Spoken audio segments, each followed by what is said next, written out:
Hello, hello, hello, hello, hello. It's a massive applause. The applause is getting better lately. Better applause.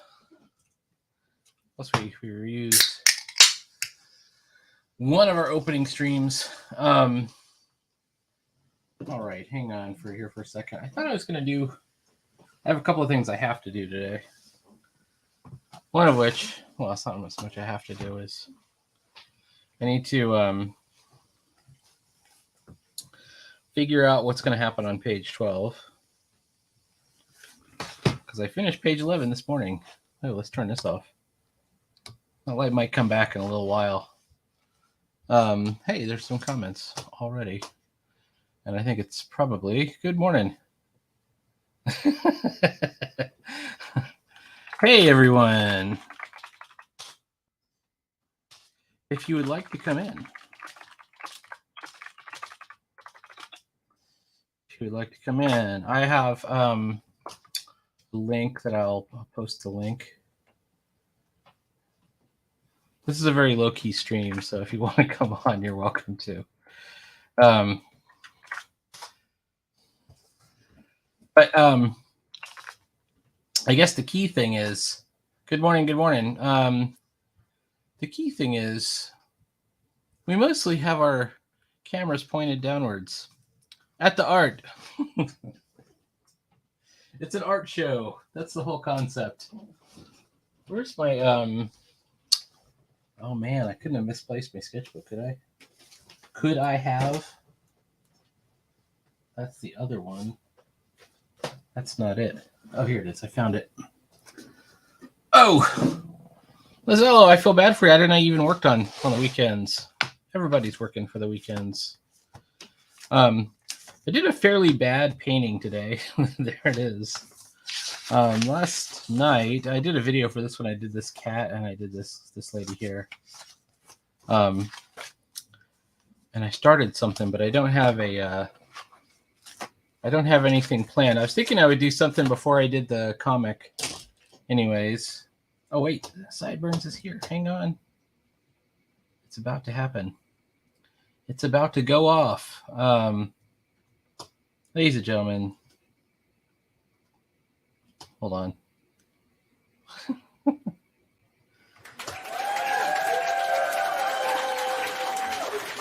Hey. What's He's up? Here. Hello, people in America. How you doing?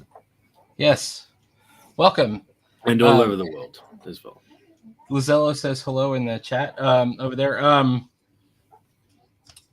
So I was just saying I finished a page today, but I've got nothing planned for the next page.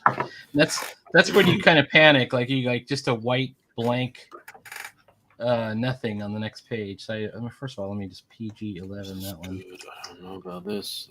Let's see. So I got to figure out what the sequence is going to be.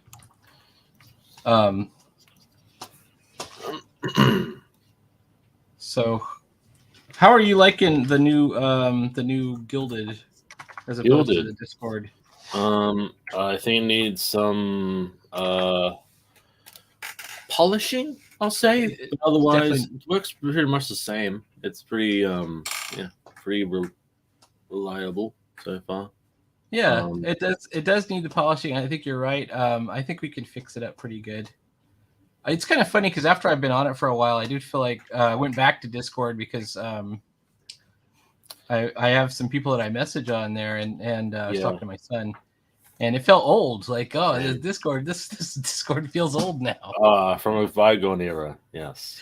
Yeah, it's like this feels a little bit retro. Maybe it's got some of that retro cool now. All right, For the all dark right. times. Yes. So I swear I'm trying to do something productive. I'm actually, I wonder if I should just like find a stack of comics or something and try and figure out how I'm going to do this battle scene. I've got a battle between. Oops, that's the wrong thing. I've got to figure out a battle between this beetle, this monster, Mhm. and my main characters.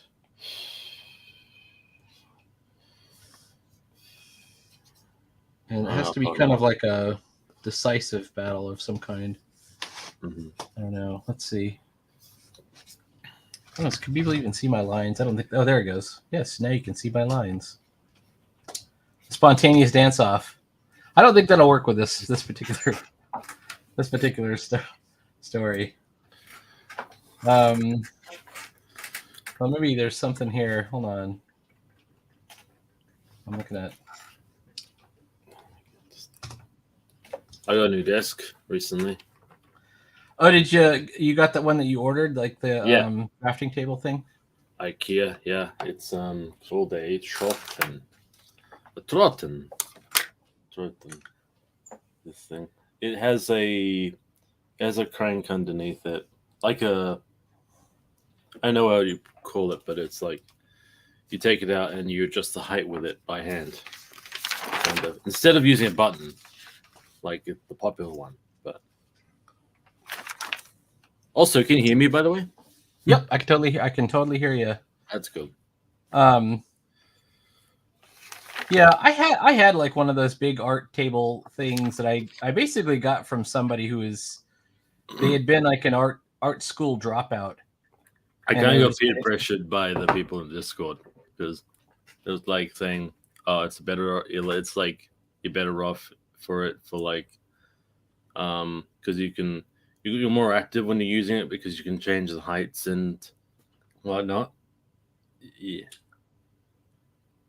and I don't know. I mean, it seems like, once you get comfortable doing it any which way, you could be hanging from your, heels on a gravity belt or something. Eventually you're going to be okay. yeah, true. Like if you're just totally used to it. Mm-hmm. All right, I I'm guess not it'll finding much. Go ahead. nice. Sorry. I'll try to keep it as clean as I can. Like with, I know it could be. I can create clutter at times. Hey, Cuckoo. Beanie saying hello, but yeah, I'm trying to. It looks really good so far because it's new, and I had like lunch on it the other day, and it's good that I started on the weekend where it was calm and I didn't have much to do, and I just took my time with it. When I moved out of the last apartment I lived in, I just left it. Like I left it on the street outside. And it was gone. Like I got rid of a bunch of stuff that way. It was like I got rid of my last desk that way, in fact. Yeah, like at one point I had like this sofa with some pillows, like this, cushions and stuff. Mm-hmm. And like and I'm all alone. I'm just doing my best to get the sofa out of the house. So first thing I do is I take the cushions out there, and I brought the cushions out, and then I go back inside and I get the rest of the sofa out there, and the cushions are already gone. And then I went out like a couple of minutes later, and then it was gone too. Like they were like waiting for me to leave or something, and they just kind of snatched it up. Yeah. This is Lizella's suggestion for the battle I'm trying to draw. Draw a spontaneous dance-off. It's a beetle. I got to figure out. It's a beetle sitting in a tree. And then he's going to. I think he has to jump up there to fight it somehow, or there's got to be some kind of thing where he gets on that level. Like he has to get up high to do it. Or he could throw something like a rock or something, like it picks up a boulder. I don't really see him doing that, at least at this stage. He's supposed to become tougher later on. Where that's, like I said, the joke is that he's like a butler, and then he becomes more of a warrior on this savage planet. But for now, he's just a guy. But he's just an ordinary guy. He's an ordinary, average, everyday. Oh wow, it's like a weevil. That's kind of like a weevil thing. A weevil? I don't know bug. that. I'm thinking. Yeah, do you see my weevil? Yeah, this guy right here. Yeah. Maybe I could look up Let's see if I look up weevil. Maybe I can get a visual reference. I think it's. I don't know. It is totally a weevil. Yeah, you've got the nose right. Yeah, I think it is a weevil. Chop the tree down. That's a good one. That's also a great idea. Why is it tapping? But he doesn't have a good chopping mechanism here. I'm looking at the image search for weevil. Yeah, it's totally a weevil. I think that's what I based it on. I didn't know what it was. It was just a bug picture that I found, and I'm like, it's got to be something like this with a big nose. And in Dungeons and Dragons, they have this monster called a cave fisher, or they used to. I don't know if they still have it in the current edition. That kind of sits up at the top and shoots this tongue or this sticky stuff and captures people. So,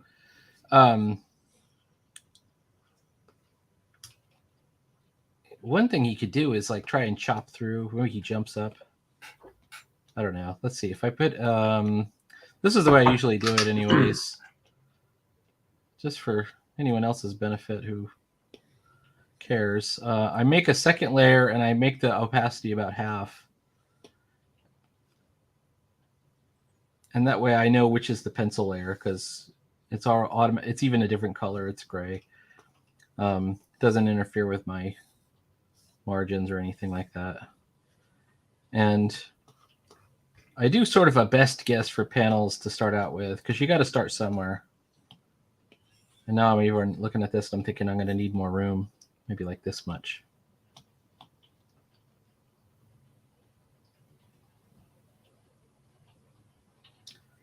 But it doesn't matter what you do at this level, because this is all going to be, it's going to go away. So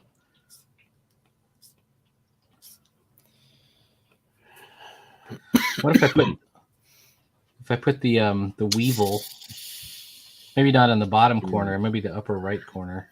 Excuse me.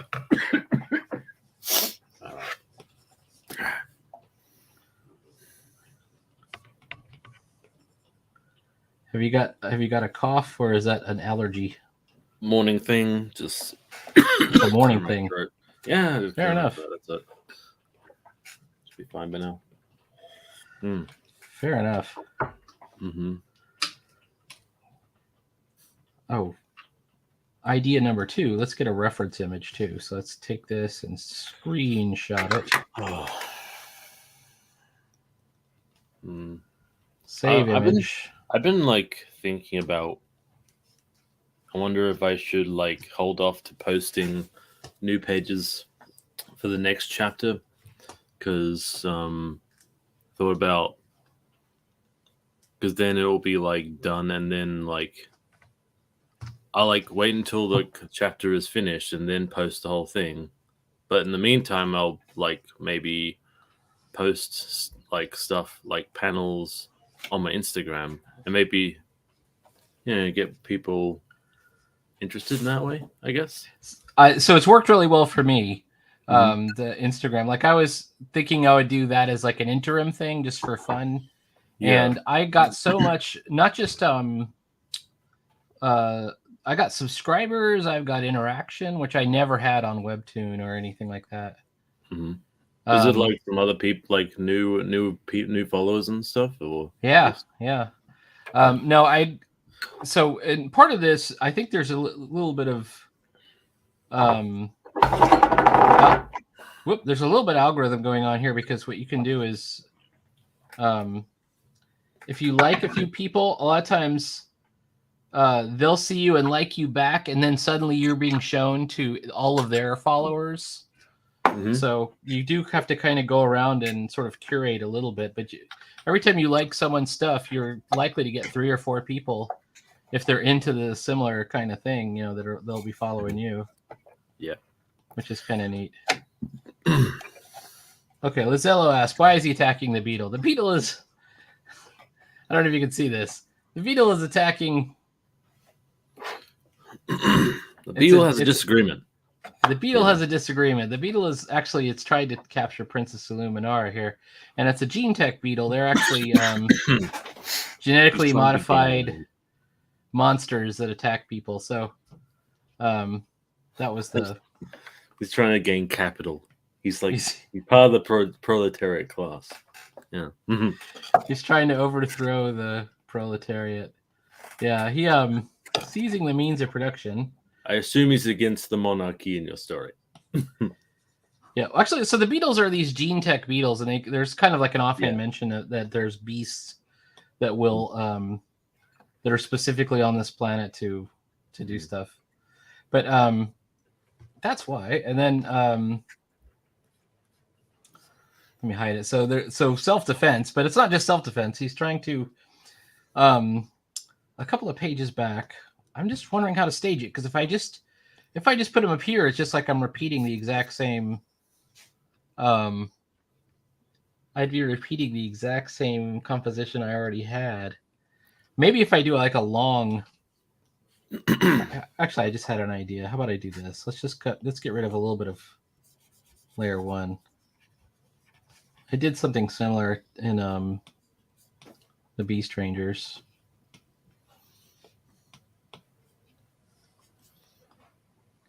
Let's go completely borderless, and we're going to show... Let's just put the beetle already on the ground. Like maybe he just drops to the ground. And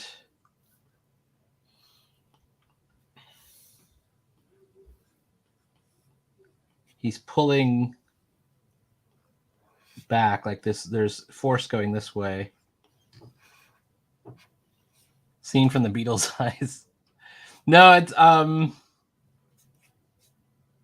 I don't want to do that. I'm thinking about how I'm gonna... There's got to be a way to do it. I think we're gonna do it this way,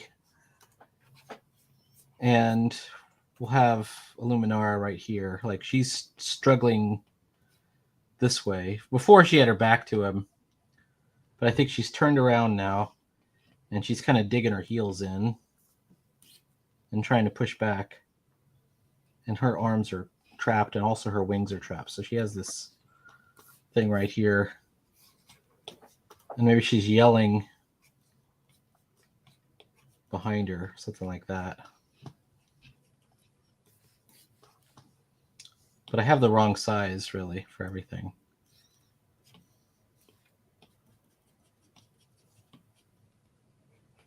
Let's move him down here. I'm kind of trying to fix a panel where it's like trying to transition to the last panel, kind of I had like a reaction shot and then like 2 actions, and then like it was another reaction shot, but it wasn't working. So I'm going to try and make it sort of like more actiony, try and, because she's like is Lucky has just been crashed through this like one of the stalls. She's been thrown against it, and there's this smoke billowing up. Well, it's actually I think it's kind of smoke. It's something. It's meant to obscure, but it's like Debbie's just rushing through over to, find her if she's all right. Check if she's all right. That's the thing. That sounds good. Maybe cough. Quick question: how many panels have you got? Yes. I'm always curious. These are the nuts and bolts kind of stupid things that I always wonder about. Like, about 6 right now. 6, okay. That seems pretty normal. Mm-hmm. Okay, explain. Okay, Lizelle says, "Can you explain how you do the dual screen stream?" Okay, so yes, I can. It's done with StreamYard, so you can see up in the upper right corner. In the upper right corner is the StreamYard logo, and StreamYard kind of handles it all. Kind of handles it. There we go. And we could do. I mean, there are some screens where people do like 9. There would be like 9 people on stream, and you can make them small like this, or you can make them pretty big like this. I kind of like to make them big because you can see the art. But there's all kinds of different ways. I know you're at work right now, but if you ever wanted to come on, you're certainly welcome to. I'm only on for 2 hours on Saturdays, and Sideburns, of course, is always welcome. He's been on every one of these except for one that I had I was trying to show a line and wash technique. So I had made all this prepared stuff, and I've actually misplaced that whole sketchbook now. I know it's around here. I know it's probably within arm's reach, and I can't see it because I'm surrounded by cabinets full of art supplies that you can't see behind me. All right, so this is the bug. I wonder if I should. No, he doesn't have. I was going to put maybe you should have antennas of some kind, which I don't have them with. And then there we go. That kind of works. All right, so she's got to be yelling help, or something.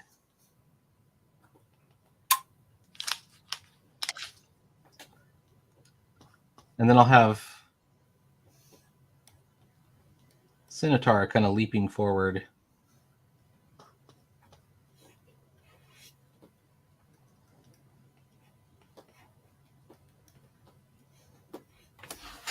That's not a great leaping pose. Anyway.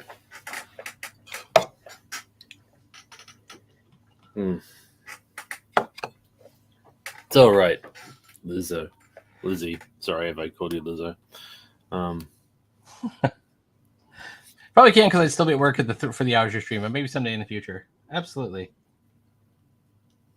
Anytime.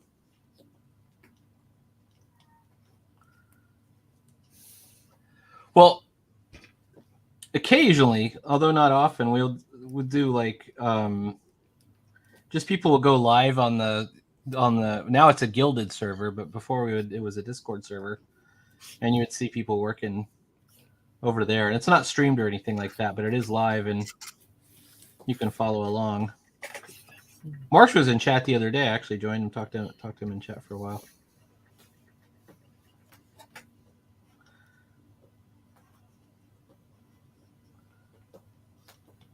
Maybe he's got like this. It's an umbrella. He's fighting with an umbrella right now.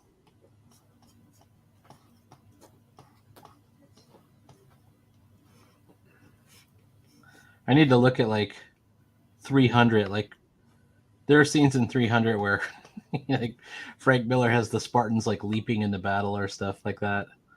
Do something like that.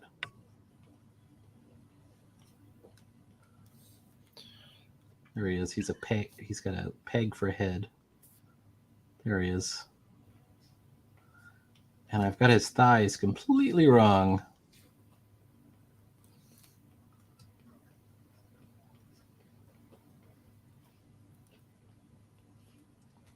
Something like that.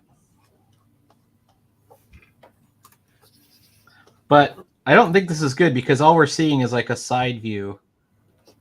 And it's pretty boring. Maybe what I could do is take the... Well, this is what Lazello suggested, is switch the perspective around and show it from the beetle's perspective. We could put the beetle kind of in the foreground like this. And then let's remove him right here.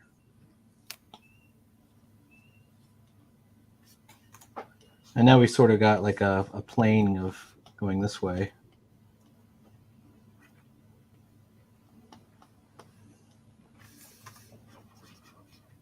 Well, I got to figure out her pose.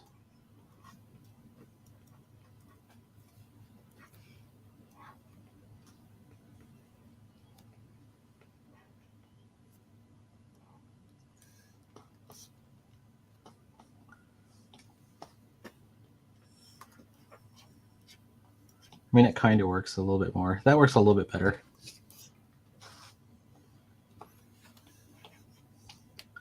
This is why I usually do something in my sketchbook first, because then you're kind of warmed up. So the so-called warm-up.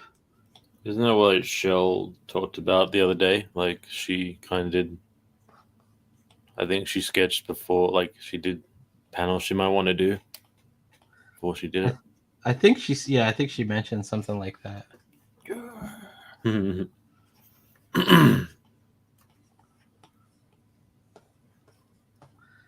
Let's see. Oh, so that looks good too.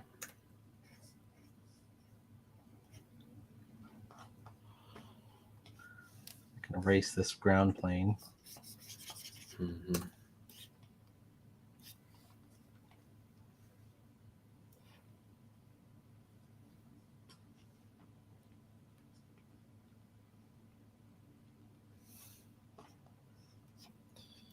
Oh, yeah.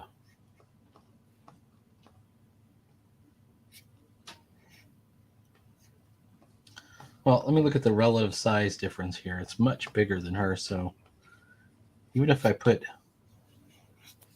our robot bigger, he can't be much bigger. To show that he's forward. Almost makes me want to look at Dr. Slump and see like if there's any like sequences where he did something similar, where they were, Toriyama would have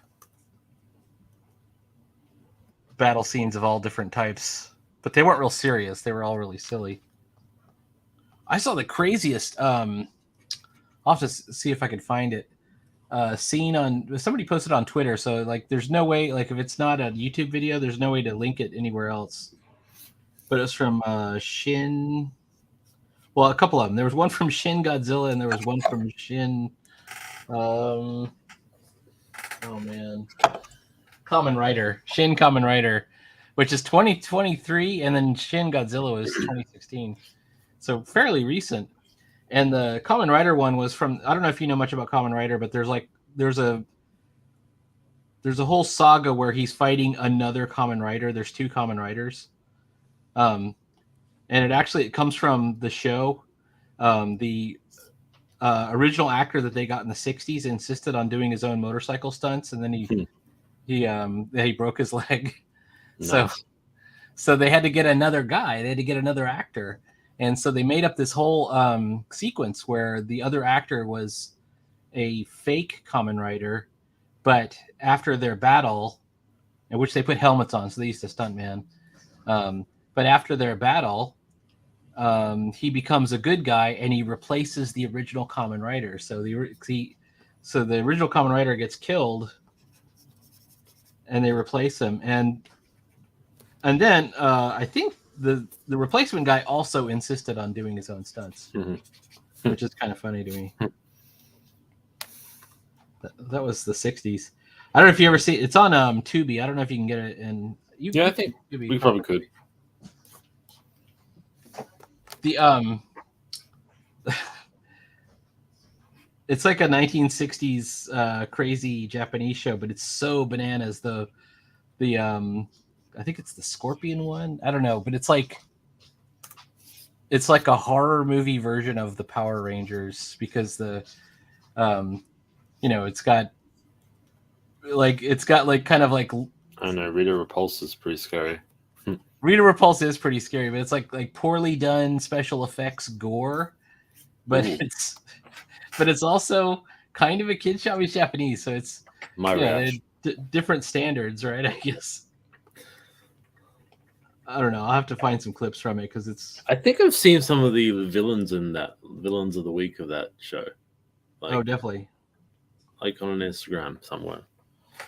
Well, the first time, so I didn't know much about it. I knew about we had the battle. No, what were they called?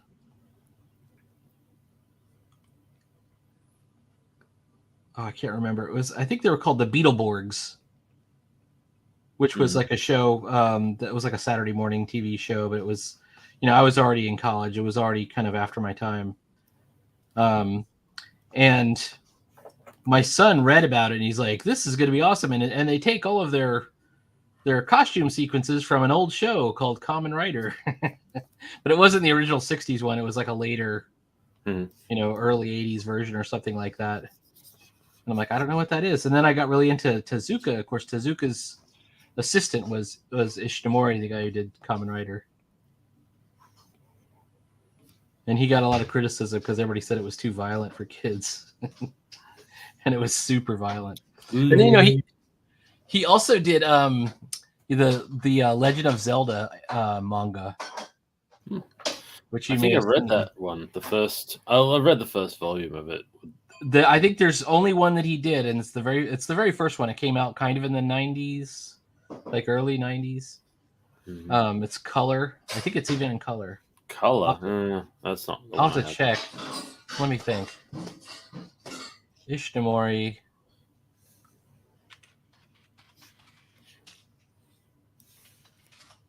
Zelda.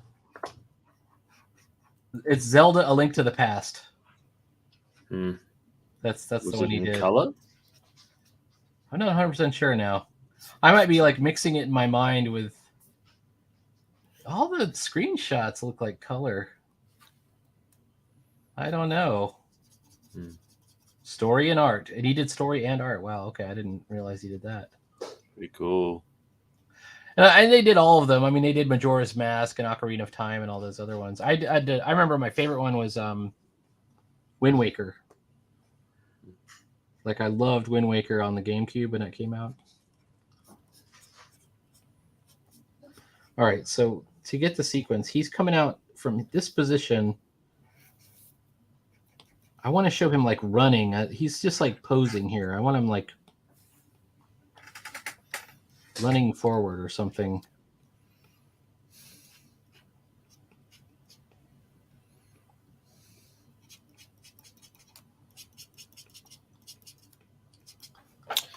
There you go. I'm going to draw this over and over again until I get it right. It sounds weird, but I'm trying to make this like I'm trying to clearly draw what is happening, but also make it obscure of what is happening. If that, like trying to not reveal something yet. It's the dance of storytelling, making not reveal too much too soon. Until you get to that one scene where you swing the camera around and they can see a little bit more. Yeah, I'm on the page turn right now, I think. That is pretty cool. I remember getting to the point where I finally realized I could do that.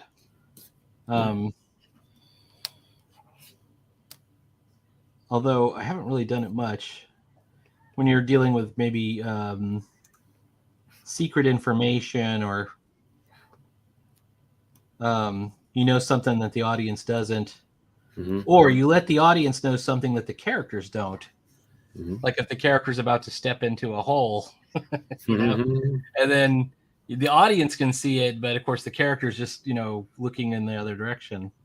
I like both of those dynamics. I think those are both cool. Mm-hmm. Let's see.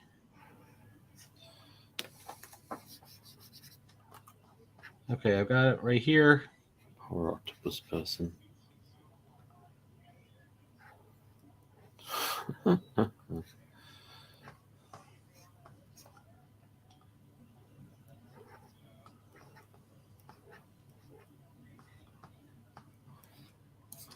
Crash. I like everything but this leg. This leg that has to go.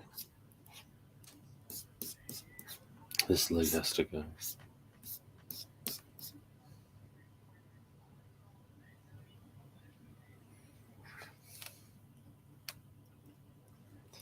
A bit of texture.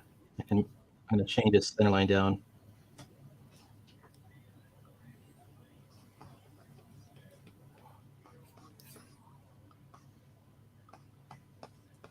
Yeah, he's going to chop right through this tongue thing that the guy's got. And that'll be it for Mr. Beetle. Well, no, it won't be it. Then the Beetle's going to go after him.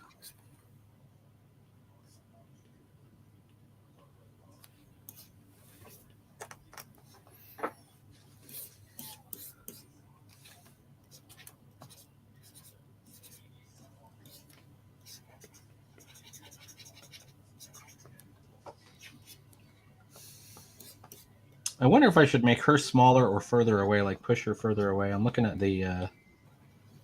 So if we were to do like a rule of thirds... Rule of thirds. A rule of thirds, we would be... Let's pretend those are... Everybody's in the exact wrong place. Well, the head of the beetle is in the right place. I could push her like... So what if I pushed these characters? Lizello's asking about your comic, by the way. So let's let me give you a link to it. But she says, "Can you do a brief story plot?" But I'm gonna also give you a link. Yeah, sure. Well, Duckling Star is a sort of sci-fi comedy slash adventures manga I've been working on since it started in the 9-Volt manga anthology, which Peter and Shell Presser edited. It started out just as a prologue and one chapter. It was like the most pages for a story of that anthology. I guess at the time I thought like 30 pages seemed normal for a chapter of manga, but like I've got at least 2 chapters going, and I'm on the 3rd one right now. I'm probably like a little over halfway through it, and basically about this security guard, this human security guard who works on this one of the biggest water parks in space called Duck Stars, and she's part of a security division known as the Duckling Stars, and her job, it just follows her like everyday mundane exploits, working the beat, you know, and there's always some like kind of I always like thinking of different scenarios I could put her in, and there was one, except for the one time I put her like in a different kind of setting. I did put her like in this like kind of combat tournament, like in chapter 2. There was a bit of out of her element in that point, I guess. But it's mostly sort of slapstick, sort of raunchy comedy thrown in, kind of inspired a bit by Dirty Pair and the kind of those 80s sort of animes that was sort of like also Cutie Honey a bit. I've only read the manga and a bit of the original animated episodes of Dirty Pair, but they're pretty good. Have I done a security job myself? I've heard the house salary is good, but no, I haven't. Hmm. I suppose it's way different in in this fictional world than the real world, actually, because in fact the uniform is quite different, as you'll come to realize. It is a uniform though, but yeah, it's kind She's of she's a cute character. she is But she's quite cute. also like, she's tough too. She's tough. She's fought Um, bounty hunters mhm. and she's been in arena battles. I don't know if she's fought bounty hunters, too. Well, maybe But not fought bounty hunters, but she's encountered bounty hunters. yeah, she encounters all sorts of shady characters in this universe, and yeah, universe as in it's a sort of space. It's kind of she's on a starship in a sense, but it's also like a giant space station, and I'm planning to make it so that its gravity is sort of like it has self-sustaining gravity systems like that. I guess you can stop off like a different section of the um I guess I'll get into more of it later, but it's kind of like one like stop is like a sphere and it has its own self-sustaining gravity to it. Um and yeah, it's very intricate like that, but I actually I'm not too worried about the world building though. Maybe a little bit because for this chapter I'm introducing a more shy sort of newcomer to Duck Stars. She's a trainee, and like Debbie has to show her around the base. So yeah, I'm doing a bit of world building on that case, but like Debbie kind of also has this sort of rival character. I'm doing a bit of that too. It's a bit of a it's a Since it's a water park, you should have like a really entitled like child little that shows child. up. A child that comes up and tries to like take over the place or something. Hmm. Yeah, it's a fun premise to like play around with. Because because that's what happens at water parks. It's like really entitled. It's my birthday. My birthday. Yeah, Nice. there's also like kind of misdemeanors like I think the prologue kind of and also deal with different types of alien races, that sort of thing. But in funny scenarios. In various scenarios. In Dirty Pair, like they're so called named because they call themselves the Lovely Angels, but they're actually part of this this sort of government agency that sorts out like disputes on other planets called I think it's the uh it has a big acronym, but it's like 3 WWA or something. They're the agency that sends out the Lovely Angels, and but as they're called the Dirty Pair because of their reputation for sort of things going wrong and then being the cause. And it's interesting. Interesting. Uh, like just a kind of a buddy cop in a way. No, well, not actually a buddy cop. There's two characters. They just play off each other's, flaws and um, you know, play off each other. They're both women, kind of, who like they talk about, sort of finding a handsome man, or like, try to look pretty when they're playing espionage.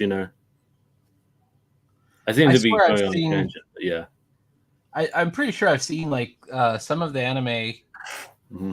show like when I was in the army. It was like 1995 or something. Hmm. I'm pretty sure I saw something that I thought was it, but I'm not 100% sure. Fair enough. I'd have to see it again, probably. Mm. The their sidekick is a like a panther with tentacles, right? Yeah, he's kind of fattened up in the animated show, but and I don't think I see the tentacles in there, but yeah, I know the name of it. So it's supposed to be a coeurl, which is it's this creature from the U.S. 1930s sci-fi pulp stuff. But if you also look in, this is so silly. When I was trying to, so in my thing that's in the manga book, I have a panther with the same tentacles that's in there too. And I was just trying to figure out a cool creature to put in there, and it's exactly the same monster from it's the Displacer Beast from D&D. Although the Displacer Beast really comes from the Coeurl, which is from a A.E. Van Vogt story called The Black Destroyer. It's this panther thing. But I didn't even realize, but yeah, that's it. It's the Coeurl from, there's a picture of it. Let's see if I can somehow get it into the stream, but let's see. Open image, a new tab. Let's see. Hang on. I'll show it. Present. Share screen. Okay. This panther right here, you see the tentacles? Yeah. That's their pet. And then if you look up Displacer Beast, it's the same critter. Displacer Beast. Yeah, that's true. It's pretty much the same, but they both come from a common beginning, which is, let's see if I can find the Marvel Comics version. Marvel Comics Coeurl, which is, it's not from Marvel Comics. Marvel Comics also borrowed it. Coeurl.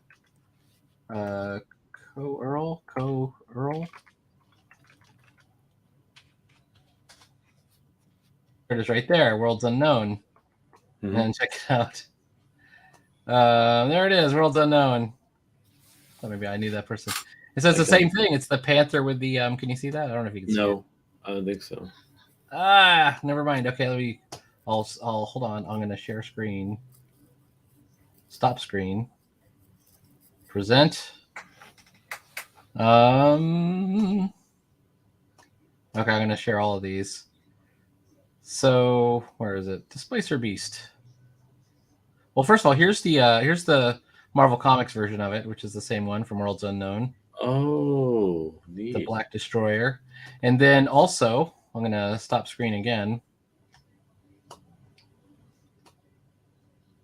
And I'll show you the other one. It's just it's a, by the way, completely open source character. Like anybody can use this character if they want to. No, it's not a character, it's a species. So it's not even that critical. Let me see if I can find the other one. So here's the Dungeons and Dragons version right here. Displacer Beast, a 6-legged magical panther with a pair of tentacles. And let's see if I can. I don't know if it's sharing that, but let me if it is or it isn't. Oh, I got to stop screening again. Okay. Do. Present screen again. I think it's this one. So you can see this is the Dungeons and Dragons one. Mm-hmm. But let me show you also one other thing. Whoa.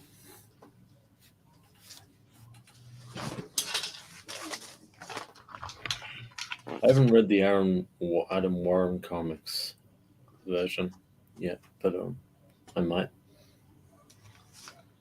So this is one of my sketchbooks. Mm-hmm. There's an Ethan picture. I drew one.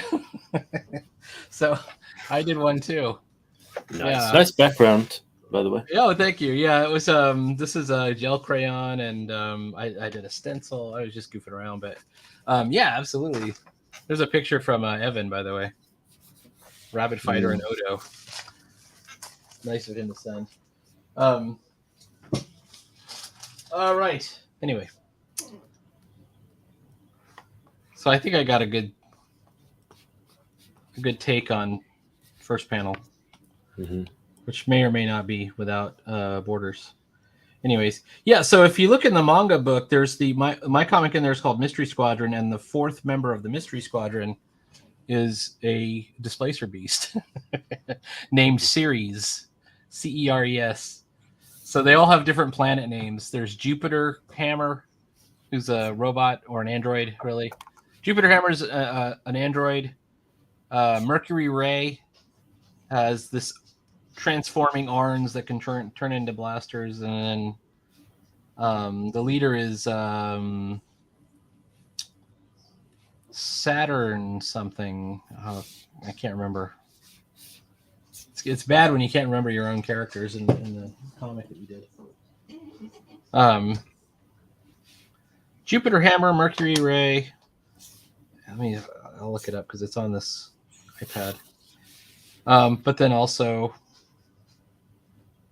nope, that's not it. The other guy and the other guy.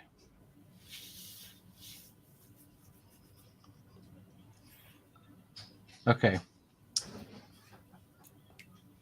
There it is right there. Oh, Commander Mars. He's the leader.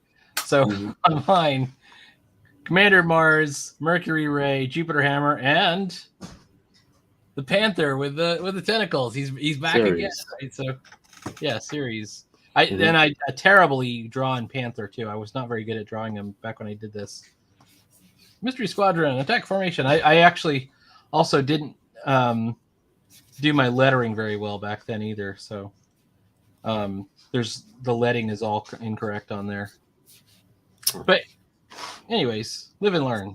One of those things. Oh, Lazello, and just in case you're wondering, this is the cover of 9 Volt Manga, and that's the main character. There's Debbie. Yep. There she is.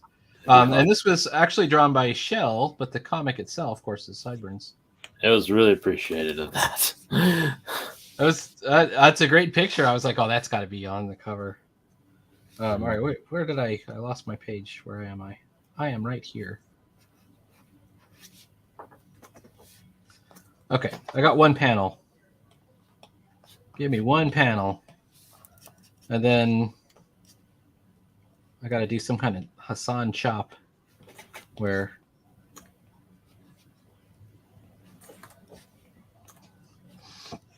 it chops right through the tongue or whatever this thing is.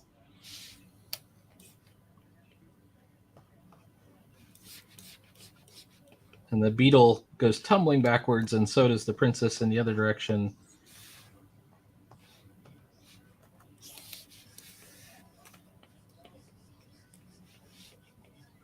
We have all this energy. How would you do it? Like, you have to have one hand in front of the other hand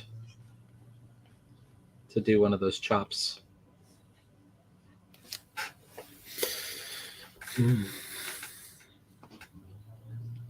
I think I made it just a bit too big, but not very. That's okay. They're mostly just Japanese comics. So I've done. You have never read She's never read a single manga comic. You should. They're actually very good.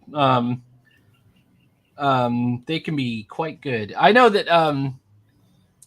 So to me, like the current look of manga art, I don't really like so much, where everything's very perfectly symmetrical and everything has that kind of similar look.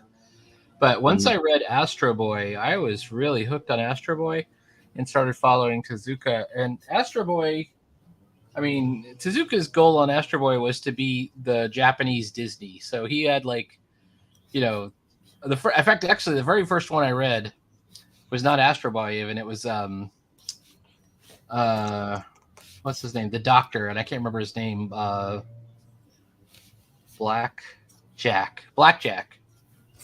So I read Blackjack, and it was so weird because Blackjack he's kind of a superhero doctor. He's got like these weird stitches on him. He's not, he doesn't I can't even explain it. He doesn't have superpowers, except he kind of does have super doctor powers, and he saves people. He is a doctor. Oh, but here's the other cool thing, though. He's like a doctor, but he's like a super capitalist. So like, here's what happens. This is so funny because it just goes to show that I don't understand Japan really. Um, he's like, I'll save his life for $10 million. Right? So he demands money up front. And then if they give the money to him, he'll usually give it away. Like it's like What? but he demands money from other people, but he gives it away. And then there's one where there was like a young girl is dying or something like that, and he's like and nobody can save her, and everybody's afraid to do the surgery, and he's like, I'll do the surgery. And they're like, you can't, you're not qualified to work in this hospital. And he goes, take a closer look at those papers. I just bought the hospital 5 minutes ago. You know, I bought the bank. he buys the hospital so he can work on her. Oh, but the most bananas thing ever. Okay, so there is in one of the early adventures, there is a woman who is going crazy. She feels like she's possessed by a demon, right? And she doesn't know what it is, but she gets overtaken by this other voice that's talking to her, and she's like, you got to help me. And he figures it out, and what he figures out is she actually has a conjoined twin, but it's like internal. It's just pieces of this twin that's been absorbed into her body. So and the twin is fully aware and fully conscious, and is the thing that's possessing her from time to time. And he goes, I'm going to remove it. And he removes it, and it's just like organs and meat, you know, at the end. And he's like, and I've made a doll body and put it in its own body now. And it becomes this little girl who doesn't age. And her name is Pinocchio, like Pinocchio, because she's like a little doll, but with all these organs, you know. And this comic is so crazy. And then Pinocchio, who's trapped in the body of this little girl, but it's also a doll body. So she's like this little doll. She decides that she's married to the doctor now, although he ignores her. And he's like, geez. It's probably from my story of Blackjack. Anyways, people should read Blackjack. It's super awesome and really crazy. I'll see if I could find you probably recognize the character if you saw it. Like, I had seen the character before, but I didn't know what it was. Tezuka. They even did a whole anime movie of this character, but he dresses a little bit like Dracula. Like, he looks a little bit Dracula-esque. Let's see if I can open this. Open image, a new tab. Ooh. No.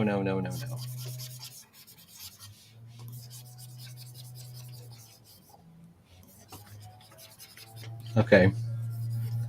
I'm going to share screen again. Present screen.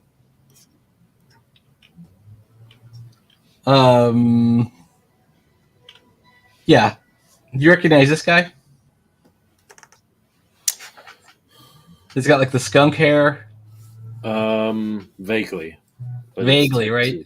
But it's Tezuka, right? Okay. Yeah, it's Tezuka. They even did like a whole anime for this guy, and this is from the anime. Mm-hmm. Yeah. But like Pinocchio is in the anime and everything. They did like even not just an anime, but like a TV show, like a series, like an anime series. And I watched several of them, and they're really good. Yeah, there's Pinocchio, the weird little girl. And he has this crazy patch of skin. And in one of the episodes, he tells the origin of how he got this crazy patch of skin, which I don't even want to go into. But it's something horrible. And it's because Tezuka himself trained as a doctor, and then at the end, he decided he didn't want to be one. So it's like a medical drama, and he knows all the medical stuff, and he'll explain every bit of it. Like, this is what the medical procedure entails. This is what this person is suffering from. And it all has kind of a scientific basis, like the conjoined twin story. Although some of it's just super crazy.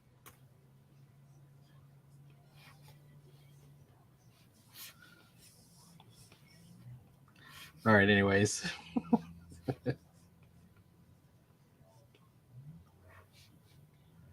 How do I put more? I'm trying to figure out how to put more energy into this guy. Like, how does he look like he's really just going for it? Maybe if I did like focus lines, and chop. Something like that would do it.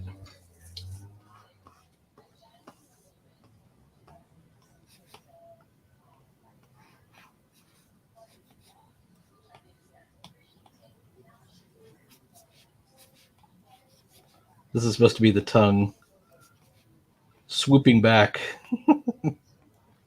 But it's... I think I drew myself into a corner by putting it on one panel. Chop. I could make this chop bigger.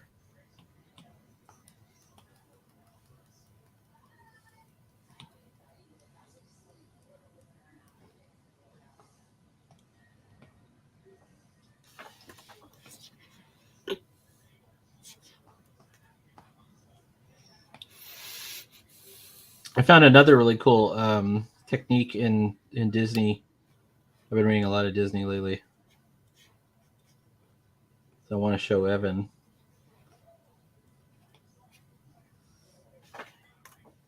And it's too late for me to use it in this comic because I've kind of established how I'm doing my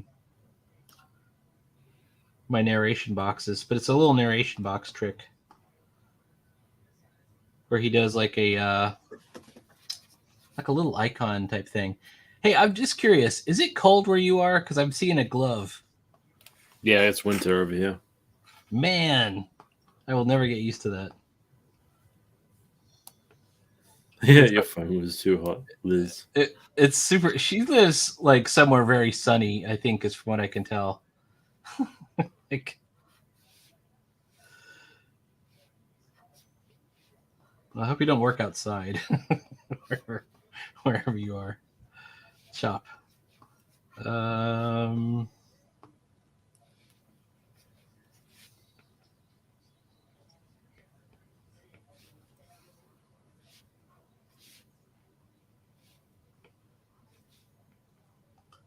Maybe that's what I'm showing right here.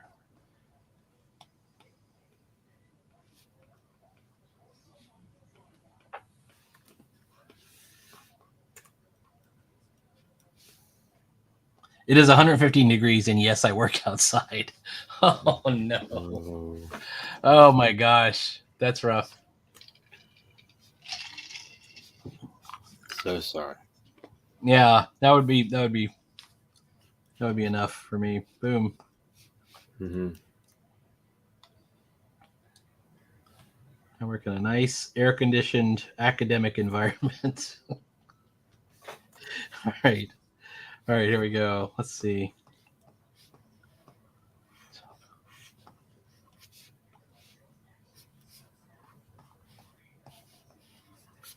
No, I don't think it should focus on him. I think we should see the princess falling backwards.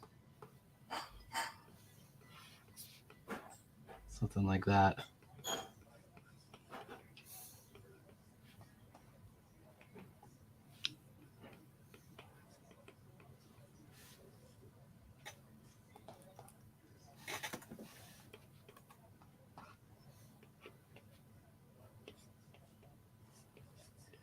We could show her breaking out of her stuff, like breaking out of the sticky stuff, whatever it was.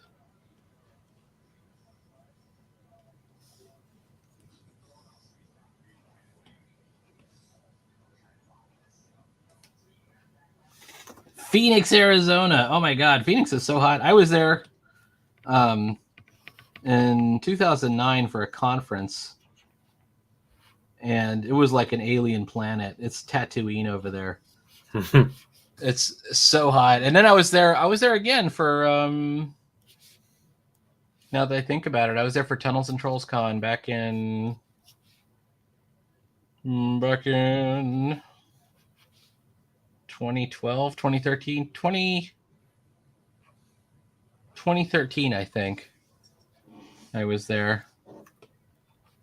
It's whenever Deluxe Tunnels and Trolls came out. I was there that year for that one. I'm in the book. While I was there, somebody stole my credit card, but they got caught. Nice. They stole my credit card number because I ordered something off of like Grubhub or something. And then I got all these weird charges. Then the charges suddenly got reversed, and then somebody called me and informed me, okay, well, we got the guy. He's right here. Awesome. It's like, all right. Lesson learned. Jeez.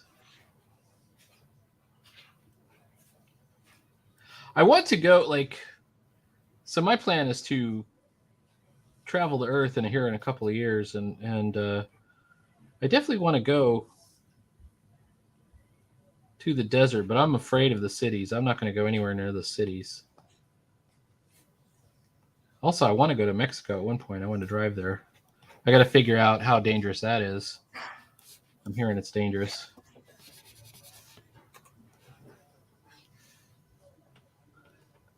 One idea I had was just cross at Laredo on foot and take a bus so that I don't have anything to steal. And they'll just let me go. This guy owns nothing.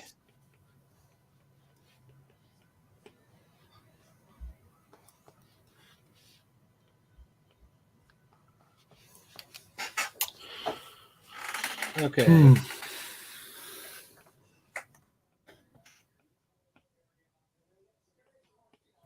Okay, and it shows like the stitching coming off of her, the webbing that was used on her, so she's escaping, I hope. So I go to Rocky Point, Mexico once a year. It's 5 hours south of Phoenix. Rocky Point, Mexico. Yeah, that's what I've heard too. Don't leave the main road. Well, see, I don't know where Rocky Point is. I don't know that. I want to go to Aguas Calientes for a while, which is close to Lake Chapala, where there's a writer's colony, which I'd like to check out and think about maybe checking things out down in that direction. I don't know. I've been working on my Espanol a little bit. I'm on. I can't tell you how far I'm on Duolingo. Pretty far. All right, she's breaking loose out of all the sticky stuff.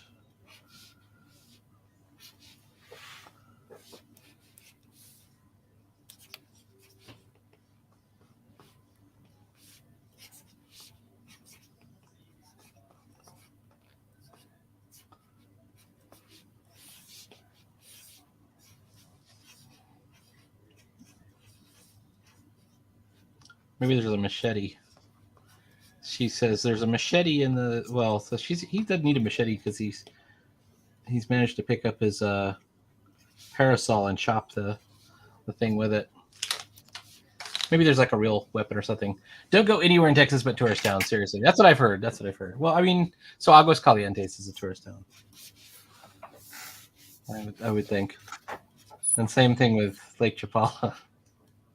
I think the name of the town is, or the city is Ahikik. So I don't know. It's not a super intense plan of mine, so don't worry. And I'm nowhere close to this goal. I want to do it eventually, though.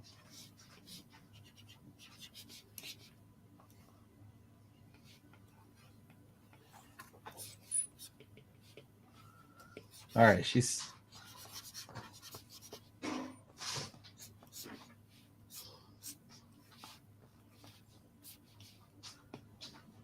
There should be, on these bottom two panels, she's got to be going for some kind of weapon or something. She's got to have some kind of.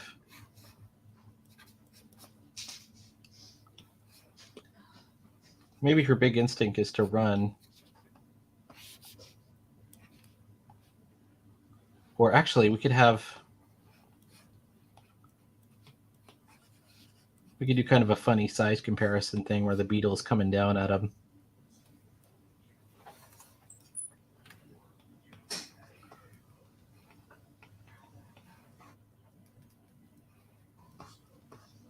Oh, there we go. How small could we get? I don't want to get too small because it'd be the same between those two panels.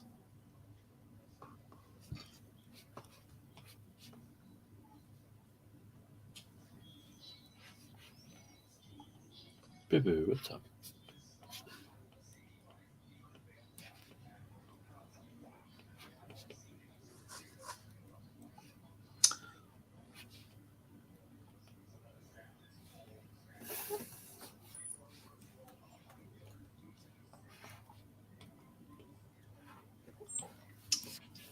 Maybe I'll have the. Is that a cat or a dog that you have over there? A what?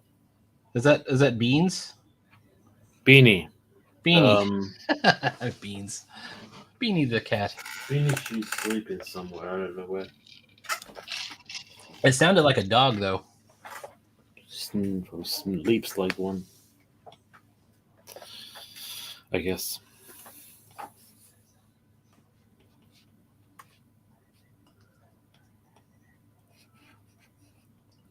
So maybe the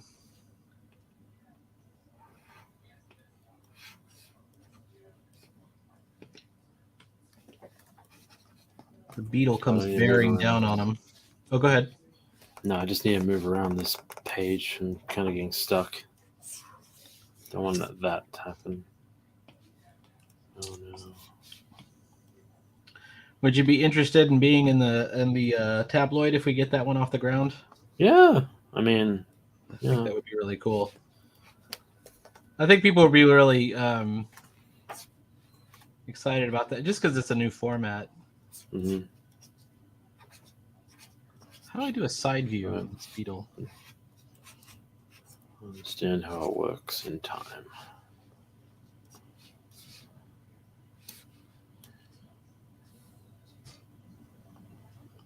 Let me bring up my reference image again.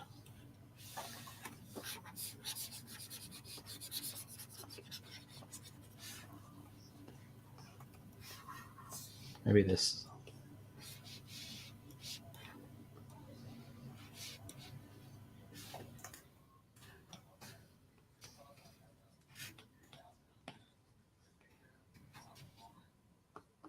Oh, stop.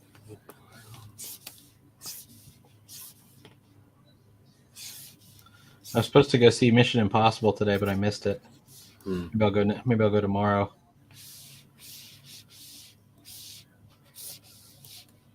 To get my act together in time. Let's see. Wow.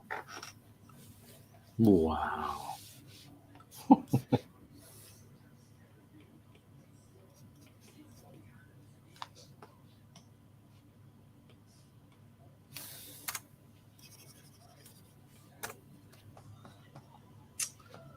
Let's see.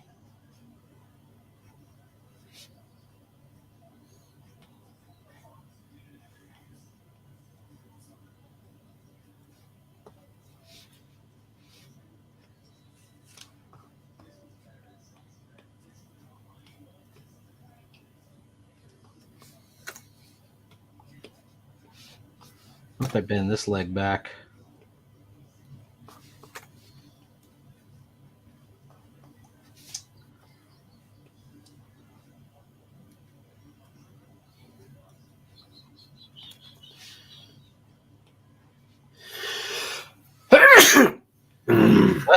Bless you. Excuse me, thank you. I'm gonna have him just like give him a Carrie Elwes super punch right here in this panel, like he's gonna punch the beetle. I think I got him too off balance.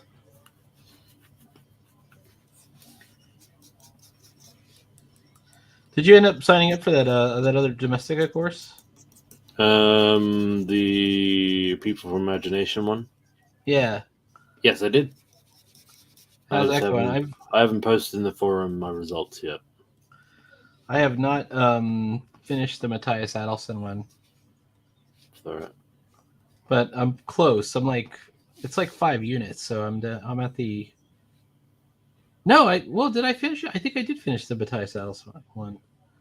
I'm getting to the point where, because I got the monthly subscription, or I could probably get another one. Mm-hmm.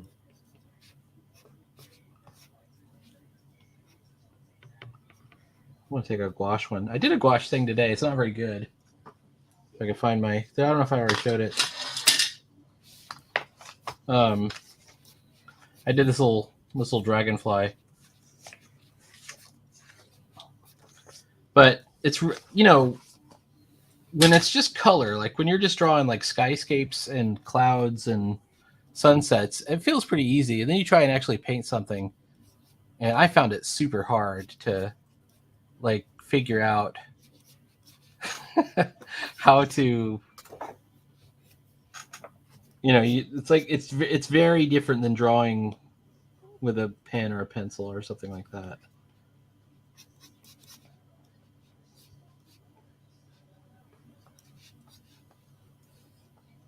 No, is this realistic? Yeah.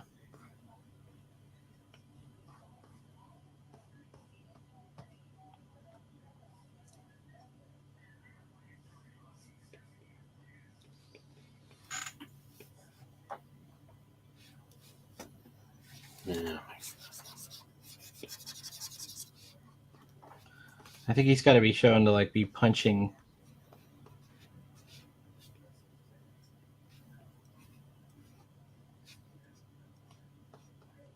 this guy in the snoot.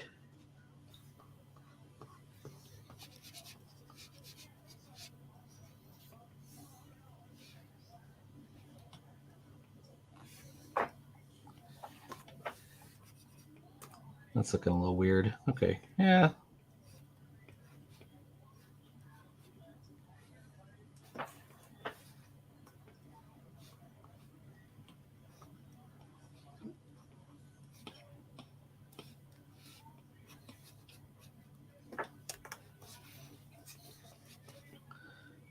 It would be this backhand that does it, so.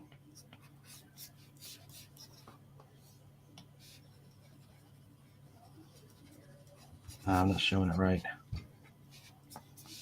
You need to take a picture of your drawing and convert to black and white. You have to train your eyes to see the light dark values of color. Yeah, for gouache. Thank you very much on the dragonfly. So you said the dragonfly looks good. It was troubled. I did 2 versions of it, and I threw the first one out. I normally don't throw anything out, but this one I had to, and the reason why is I do like I do the tape outline, like I do the tape first, and when I lifted the tape, it pulled up a lot of the paint on the sides. It was like, this one's really ruined. There's no saving it.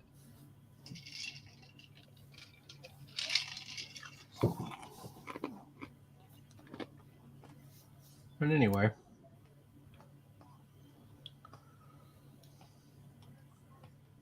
Even if it's not perfect, I usually just keep it. I don't think too much about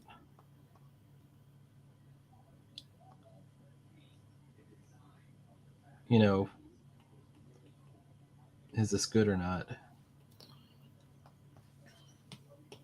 But in this case, I feel like it was seriously ruined.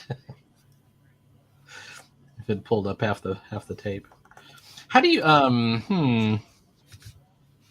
gonna have to go back. Asking me? Oh, is it just a rhetorical question? It's a rhetorical question. I'm trying to figure out how to. I want to stage the scene where he's punching. All right, I've got him lined up here, but I want to have one where he's already done the punch, like it's a follow through. And which arm would it be? It would be the.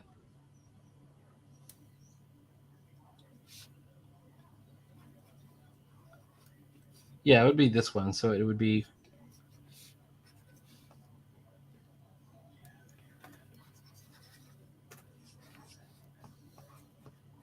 Yeah, that's a good. I feel like we're starting to get the action posing in.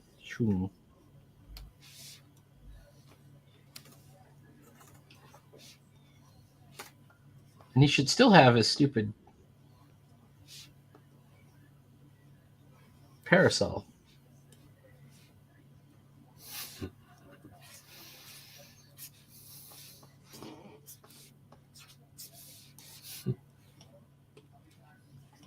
And maybe it's like a funny sound effect like bop.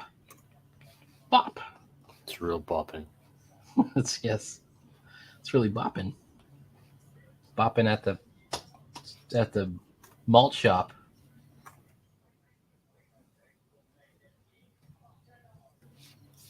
There we go. The values are too similar in shades of gray. Yes, for gouache. Yeah, I definitely need to. I mean, and there was a point where I even changed. Like I did I originally started it in yellow, and then I eventually just kind of like, let's just cover the whole thing up. The great thing about gouache is it's opaque.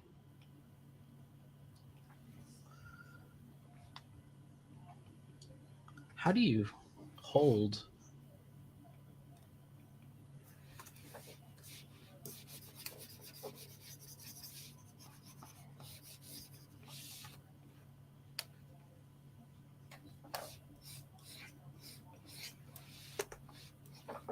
And I keep making his chest too wide. I want to make him with narrower look.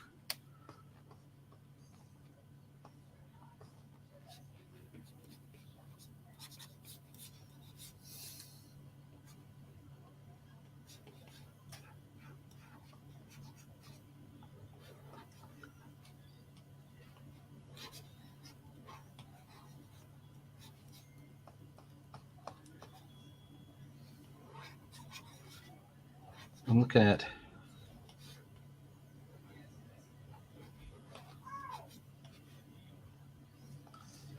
how do I do the grip? Like this?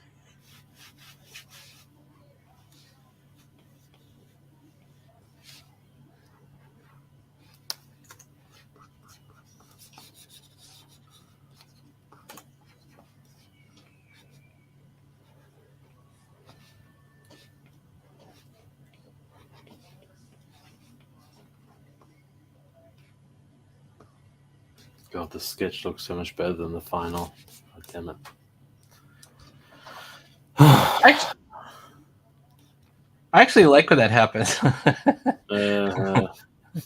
Well, I mean, like I don't follow my roughs that hard because I'm afraid of losing that sort of sketch energy.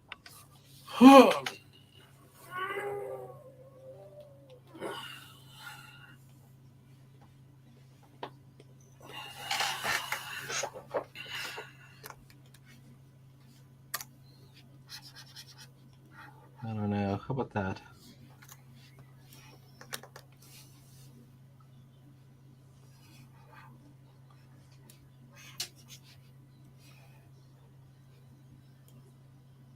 There he goes.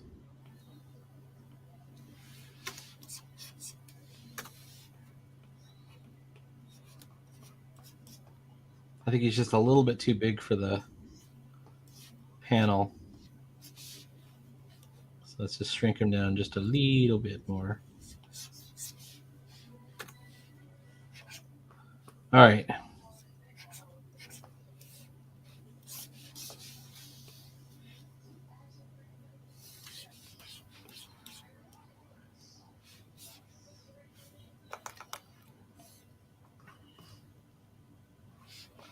I want to make sure that my figures are all different sizes.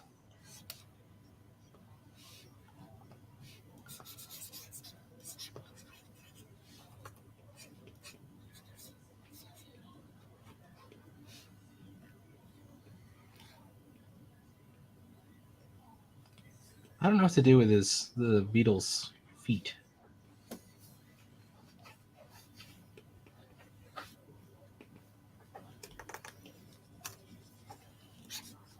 I'm gonna take the feet out for right now.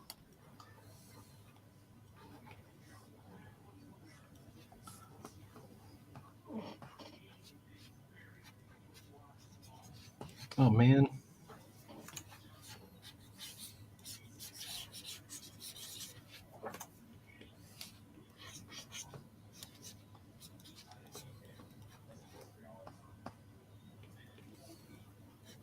Okay.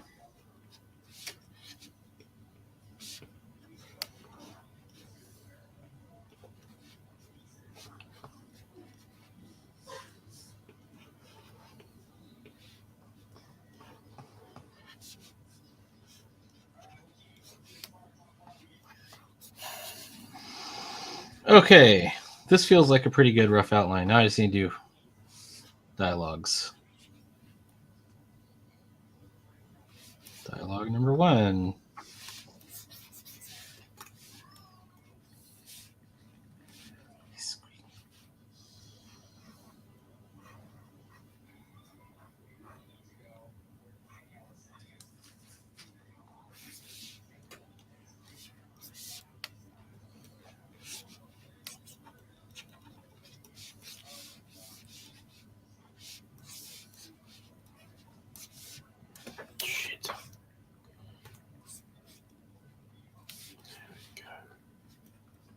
There we go.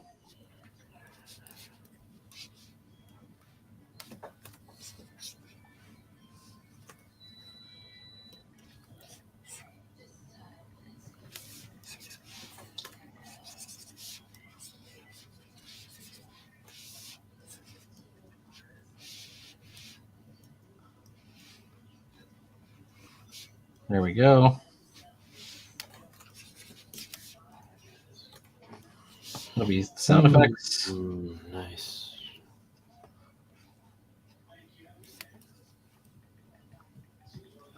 Take that. Okay. Sort of figure out a design on the fly. That's why it's kind of frustrating. Like, oh, I'm actually trying to figure out the design. Yeah, I think so. I end up doing that a lot too, where it's like I haven't really thought through what the thing is going to be before I start drawing it on the panel. Like the beetle, I hadn't really figured out like every angle of the beetle, and now suddenly I'm turning it around and trying to see it from other sides, and sometimes it'll take a while to develop that. Mhm. Gasp.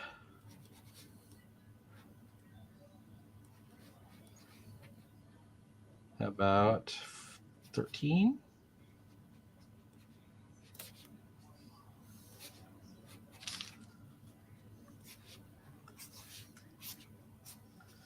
I'm free.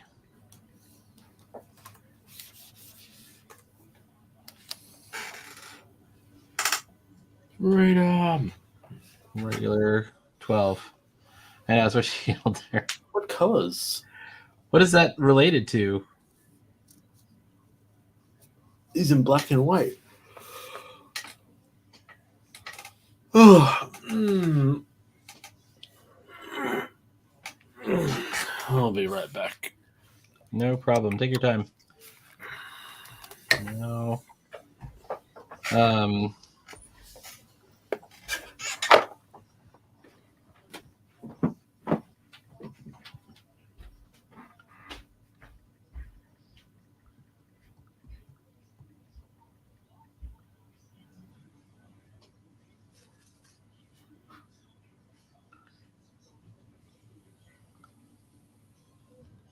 12.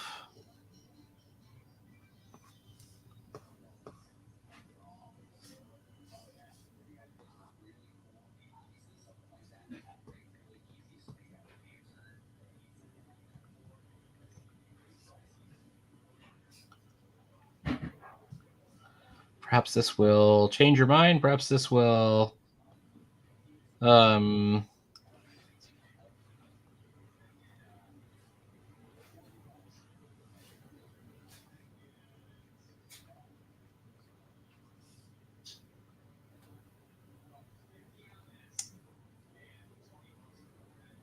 all right.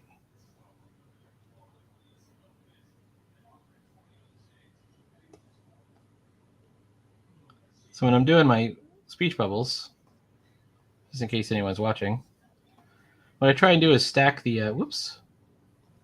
You gotta stack your words in a way that makes sense to put a bubble around. Like, so certain ways that's not a good stack because you just have one letter at the one word at the bottom. That's a fairly good stack, but it's really too wide. You want to get a stack like this. Now it is just one at the bottom, but it's all fitting in a nice box. It'll make an easy this will make an easy word balloon. So you got to stack it vertically to the extent that you can. This one, I can't get breath. I can't breathe. That's what it was.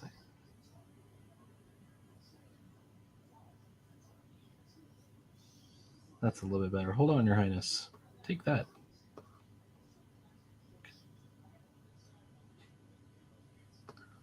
All right. Combat sequence. Hold on.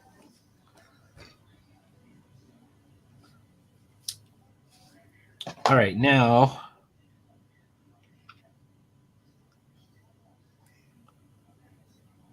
let's take pencils and lower the opacity. And account because what's going on? How about there? I want this one to be. Should I go borderless on this first one or should I not go borderless? I'm thinking I'm going to go with a panel on this one, actually, now that I'm thinking about it.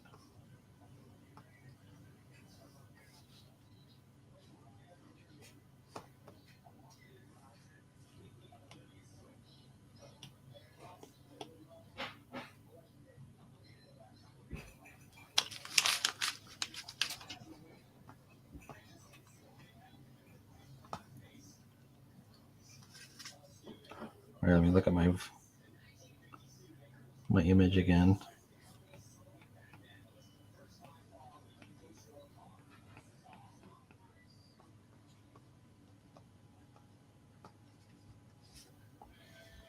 Oh, let's give some more context. It's a gene tech beast.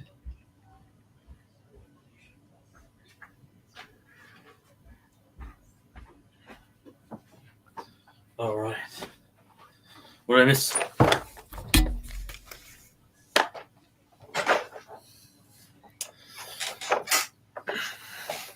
Am I muted? No, you shouldn't. You're not muted, actually, but that's Good. fine. All right, that's fair. You're good. Let's see if I put it right here.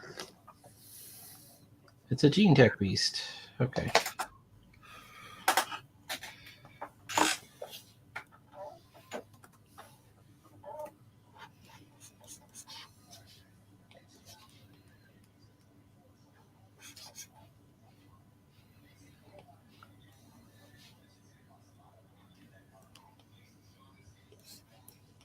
There we go. Oh, yeah, don't text and drive. Deb has to cry at least once per chapter. Does she cry a lot? It's the law. No. I'm joking. I've always thought of her as really tough. Mm-hmm. But she's seen some shit. She's seen some stuff out there. She's kind of plucky, young, naive kind of character as well too. Yeah. But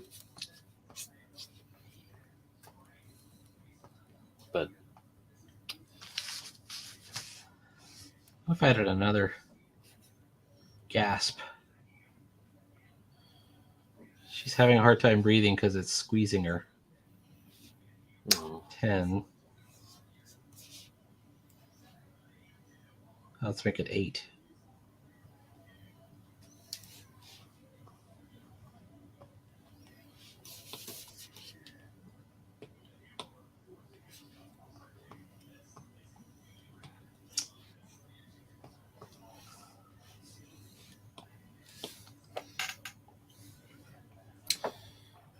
And we have some of the trees kind of coming in.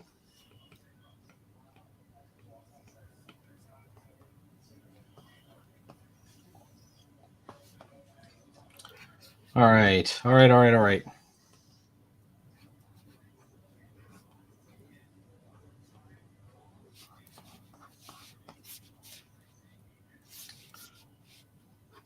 Lazella says, I'm listening, but don't want to text and drive. Definitely do not do that. Also, this we don't have a lot of insightful commentary on this show, just so you know. But if there was, I guess it might be a thing. But we'd have to do less art if that were the case. If we were going to discuss issues of the day. Issues of the day. Maybe issues in comics. San Diego Comic Con is going on right this minute. But actually, it's like a zillion Comic Cons because, like, there's a Comic Con going on at a local library about an hour away from me in West Virginia. I would go to those, like, local ones if I had thought about it, if I knew about them. Set up a little booth. Hello. So Oppenheimer recently. What'd you think? It has a lot more dialogue than a normal Nolan movie would, but it's also based off a book, I guess autobiographical account of the famed nuclear physicist, Yeah. Robert Oppenheimer. Didn't know he met so many like people. I guess he would in his in his field of quantum Yeah. physics. They all seem to know each other, I guess. hmm yeah, he sort of met Niall. No, he met Niels Bohr, Heisenberg, and Albert Einstein. Mm-hmm. He knew all those scientists, um, and yeah, it was. It's sort of the. It's told from when he was first studying university to when he. I guess. I guess he was. I think he's American, Native American, like a part of born in America, right? Oppenheimer. Oppenheimer? Yeah, I think so. Yeah. Yeah, maybe.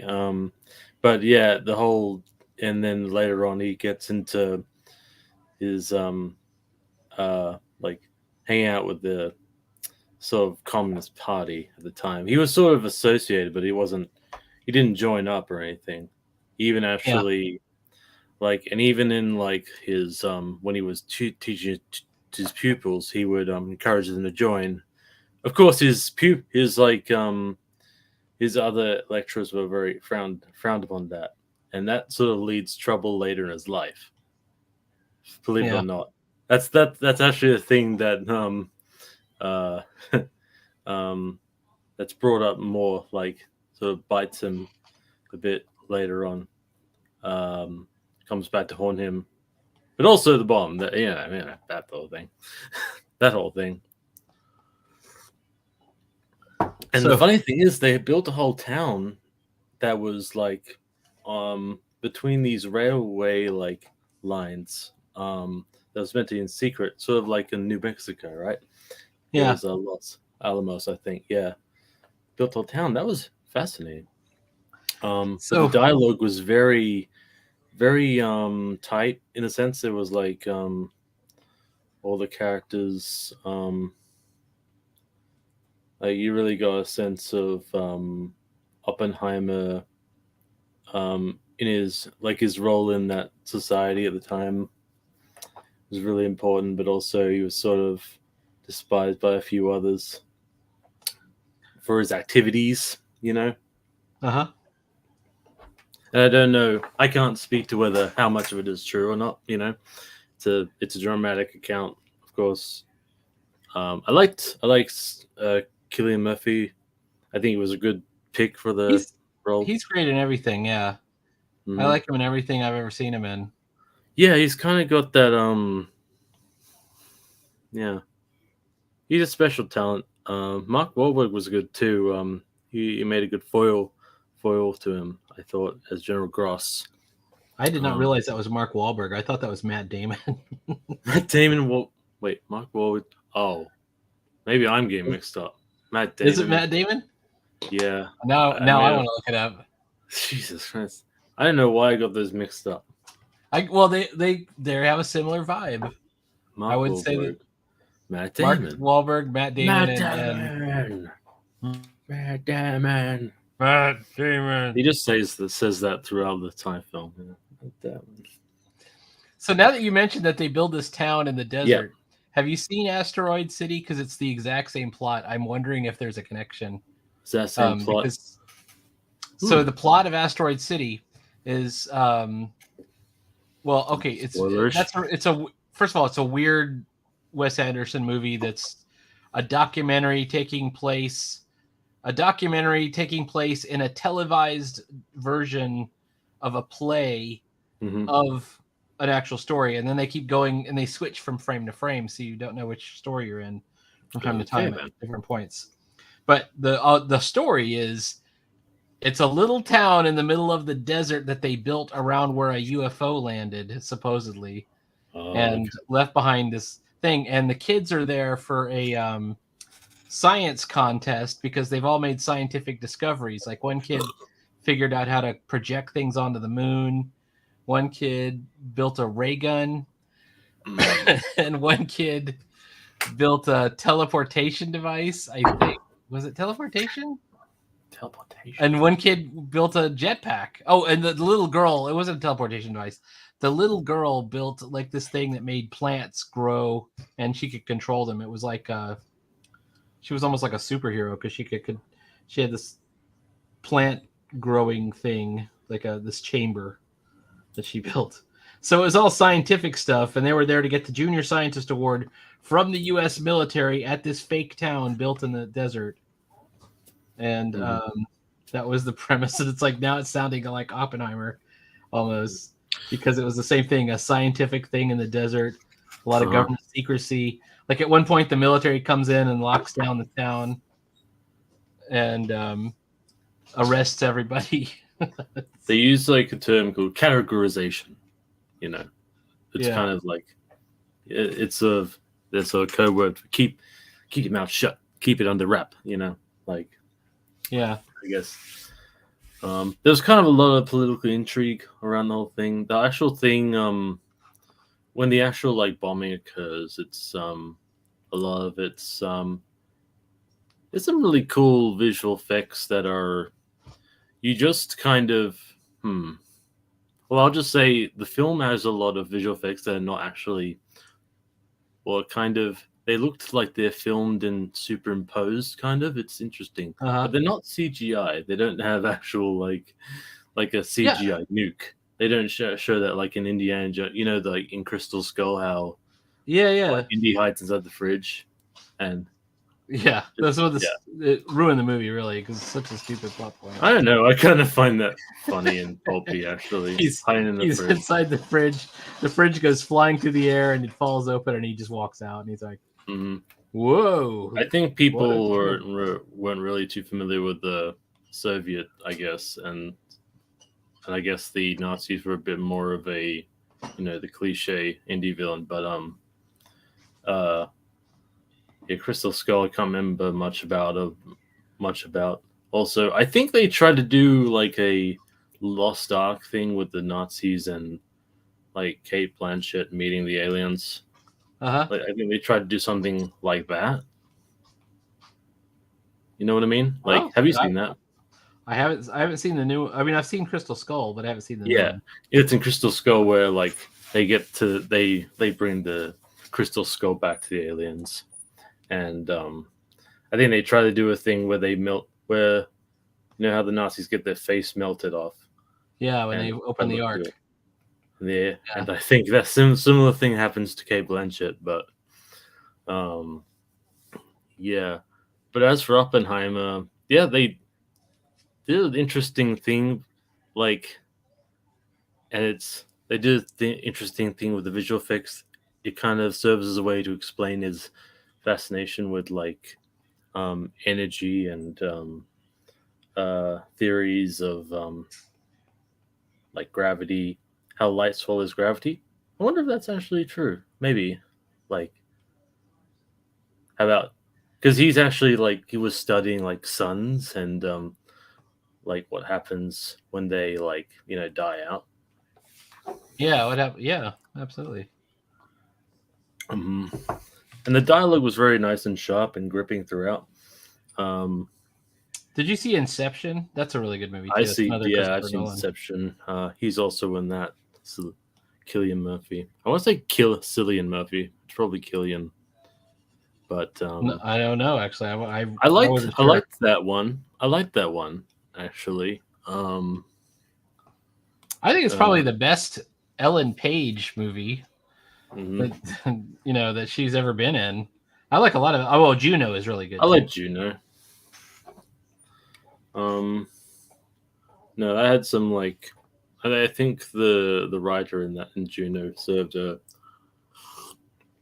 good dialogue. That was a long time ago, I imagine. Yeah, I remember seeing it in the theater, and I was like, "Well, this is a great movie. It's really cute." I got the soundtrack even.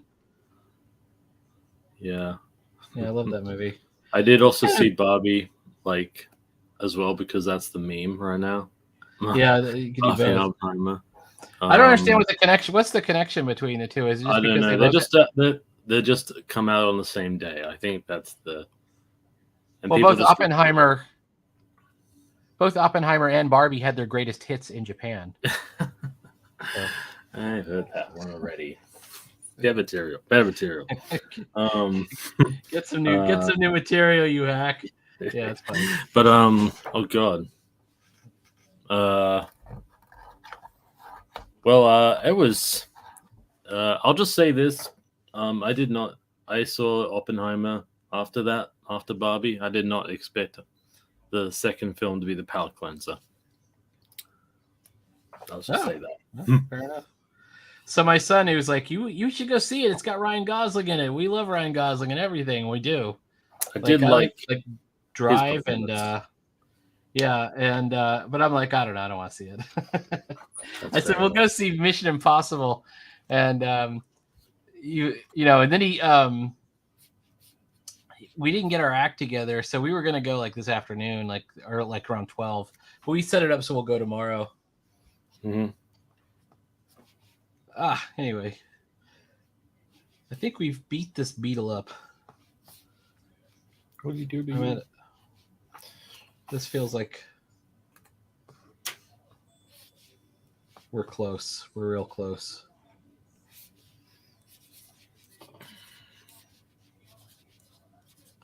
Anyways.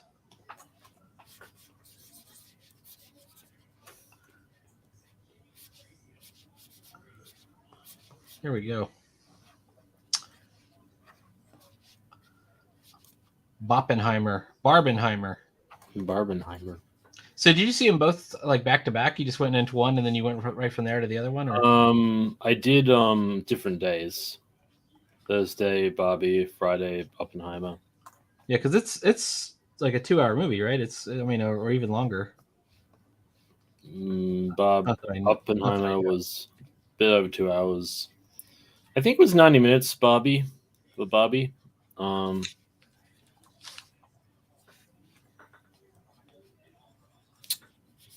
Oh dear, that film. Oh my god. Oh dear.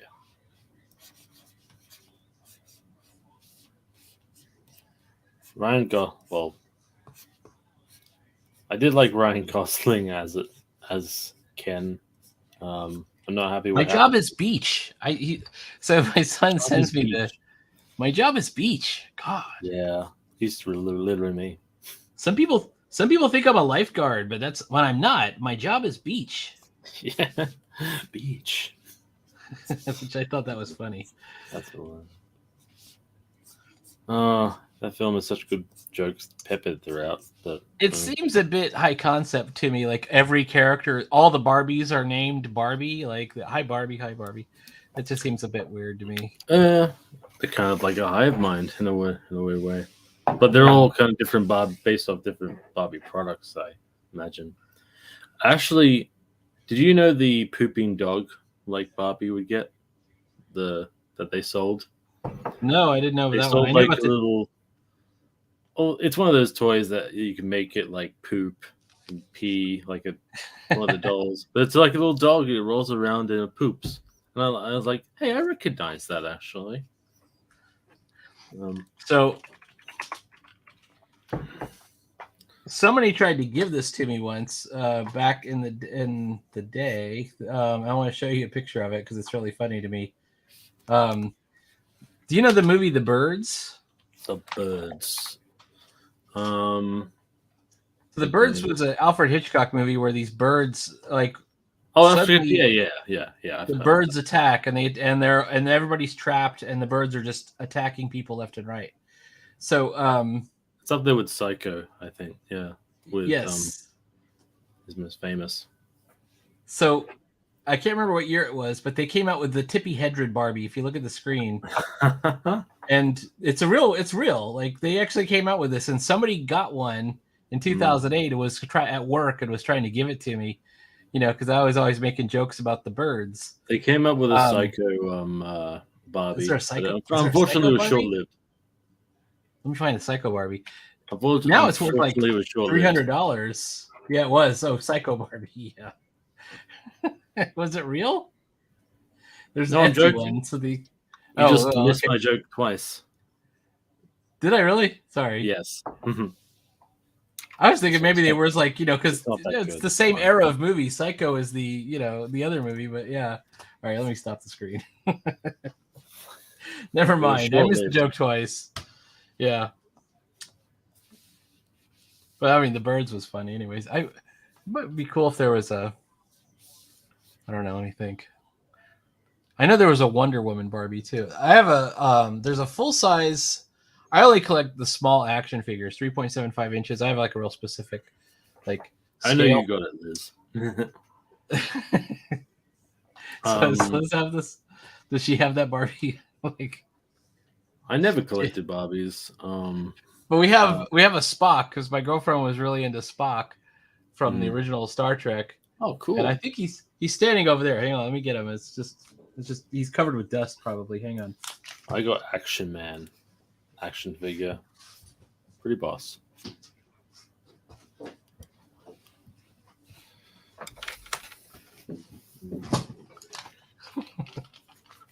This is really good. I have no idea if this thing is worth anything or not, but it was the same kind of joke. It was like, oh, you like that guy, that character? I'll make sure that you get one.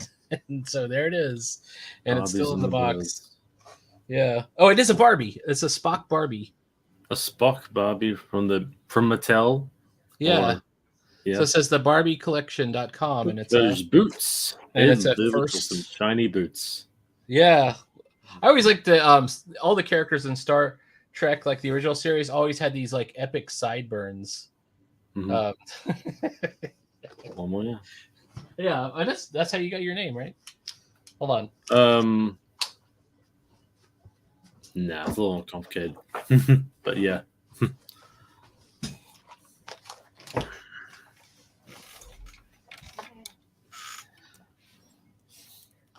I can't remember if you actually had sideburns at one point. Like, well, I do unless I go bald prematurely. That's right.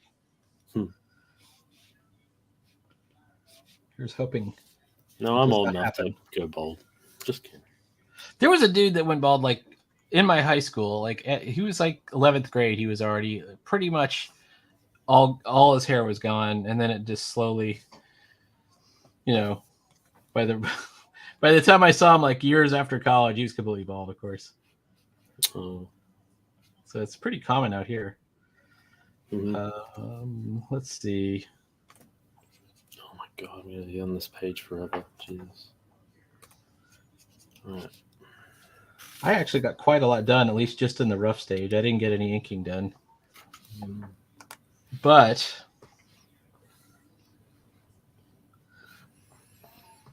those are almost what passes for pencils for me.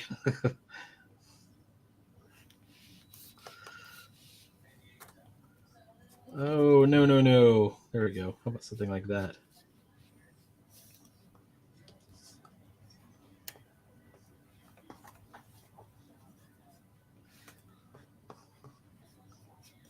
So I didn't even realize that Spock was a Barbie.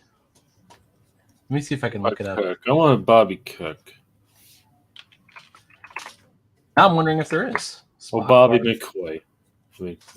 A Barbie McCoy would be cool. Yeah. Okay, so there it is. I'm going to talk to another Barbie.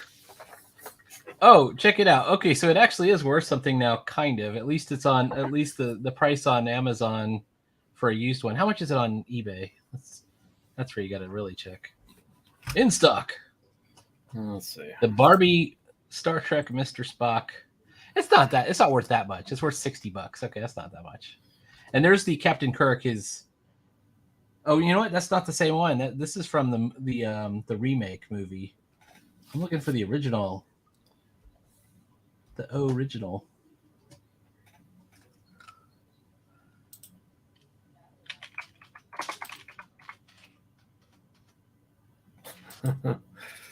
Spock Barbie.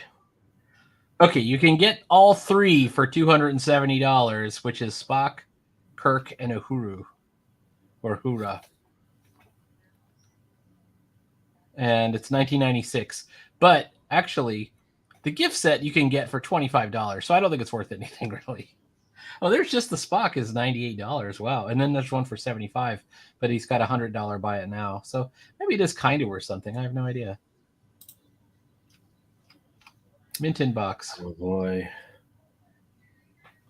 Well, that crazy one, the Tippy Hedron, the birds one, went for like, it's kind of funny because I sort of turned it down. So, I was talking about the movie at work one time, and somebody's like, "I'm going to bring this in. I'm going to give it to you," and I'm like, "No, do not do that." And I should have said, "Yes, bring it to me, and I will put it in a hermetically sealed environment for several years, and then sell it on eBay for however much I can get for it." But who knows? I'm not doing any eBay selling this year. I think I might have sold a couple of old D&D books, but that's it.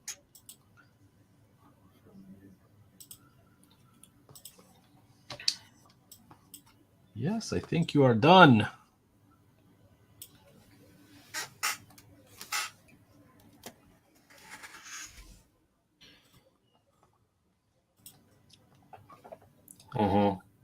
I've got to make some kind of sound effect thing over there.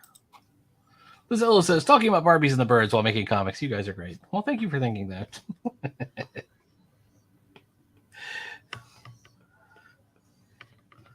What else can you talk about? I don't know. Oppenheimer. My ex-girlfriend, her father, who I think was pretty crazy, had written a letter to Albert Einstein in the 1950s as a child.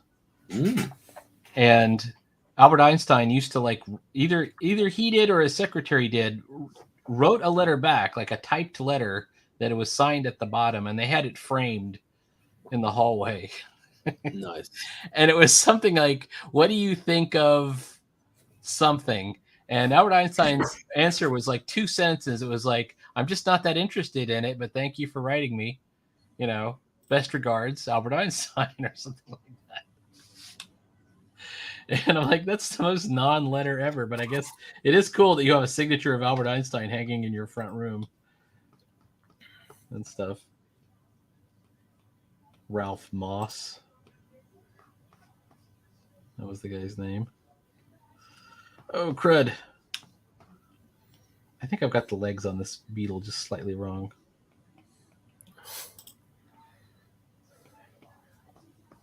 And I just made them more wronger. I'm making good progress right now. Well, it's 7:50. It's taking me forever. Even though it's like, yeah, I'm like going back and forth on it, but yeah, it's pretty good so far. I'm always surprised how much stuff gets done because it's kind of like, you just get into a conversation, you get into kind of a flow, and then before you know it, suddenly you got something. It's at least a good beginning, and I feel like I got a good beginning here myself. Nice.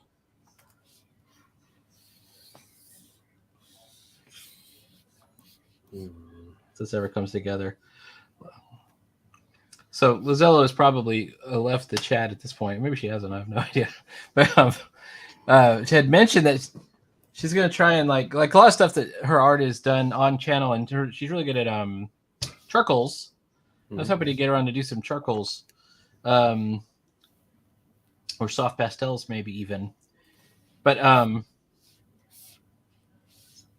she mentioned she's going to try and work on her stuff off camera and then have something to do it. And she actually has at least 2 pages that I've seen of comics that she's already done that were posted over on Instagram that were really good and great starts. I am out. Need to do adulting stuff now. Take care. Yes, you too. You have a great day. Yes, thank you for stopping by. We're on our last 30 seconds. Because it is approaching 8 p.m. Eastern, I guess 5 p.m. Eastern in the Arizona area. Cool. Thanks for having me on. Absolutely. This was great. I got a lot out of this myself. So thank you so much for being on. And let me bring my ending spot back up here. There it is. All right. We are about to go off. See you next week. Hopefully. See you next week. Yes, absolutely. Talk to you later. Bye.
because all you of Earth are idiots.